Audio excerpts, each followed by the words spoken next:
नमस्कार मित्रांनो, आज आम्ही आलो आहे सडा वाघापूरच्या दिशेनं. अचानक प्लॅन झाला आहे आणि माझ्याबरोबर हे माझे खास जीवलग मित्र अन्सार संधी आणि चंद्रकांत घारगे. नमस्ते. काय म्हणताय चंद्रकांत, काय कसं वाटतं? निसर्ग हिरवागार बघून मनाला मन फ्रेश झालेलं आहे. त्या दररोजच्या या आपल्या व्यावहारिक जीवनातनं खूप कंटाळा येतो, त्याला असं मन वातावरण फ्रेश झालं आहे. साजिद मुलांनी आणि अंतरसंधीमुळं हे निसर्गरम्य वातावरण बघा. कॅमेरा दाखवा साजिद जरा. कसा आहे बघा भेटला. एक मन प्रसन्न झालेलं आहे, ऊर्जा अंगात शिरलेली आहे आणि ऊर्जा अंगात घेऊन जातो आणि पुन्हा जोशानं कामाला लागायची ताकद भेटलेली आहे. इकडे बघा दादा.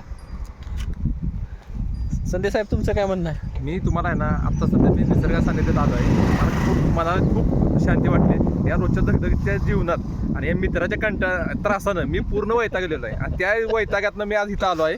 आज जरी ह्या भावात जरी वट पौर्णिमा असली तरी बिचारा एवढा लांब आला आहे आमच्यासाठी. धागा सोडून इकडे आला.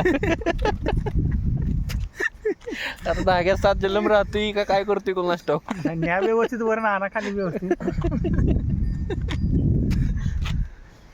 आणि काय अन्सार संधी साहेब, काय मग वैवाहिक जीवन स्थिती कशी चालली आहे? वैवाहिक जीवन सांगा. अतिशय खूप सुंदर चाललं आहे. गारगे साहेबांची काय परिस्थिती? माझं जीवन म्हणजे स्वर्गासारखं चालू आहे.